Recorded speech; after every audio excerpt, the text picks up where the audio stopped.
America চলে আসলাম bike চালিয়ে। No visa, no passport, শুধু বন্দুক সাথে নিয়ে বাড়ির থেকে বাইকটা নিয়ে চলে আসলাম আমেরিকা। আমি এই রাস্তাগুলো দেখে আমি মুগ্ধ হয়ে যাই। মাটির নিচ দিয়ে যে রাস্তা তৈরি করেছে, সত্যি খুব দেখলে আমি মুগ্ধ হয়ে যাই। যাই হোক, রাস্তায় কিছু জল ছিল, সেটা কোনো ব্যাপার না। জলটা হয়তো বৃষ্টির কারণে জল চলে আসছে, সেটা থাকবে না।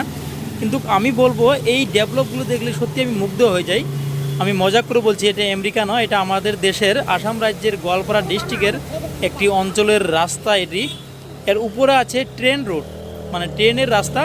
নিচে এরকম গ্রাউন্ড করে রাস্তা বানিয়ে দিয়েছে যাতায়াত করার জন্য, সুবিধার জন্য। উপরে দেখতে পাচ্ছেন একটা ট্রেন দাঁড়িয়ে আছে। এটি একটা ট্রেন রোড বা এখানে একটি ট্রেন স্টেশন আছে, সেজন্যই এই মাটির নিচ দিয়ে রাস্তা বানিয়ে দিয়েছে।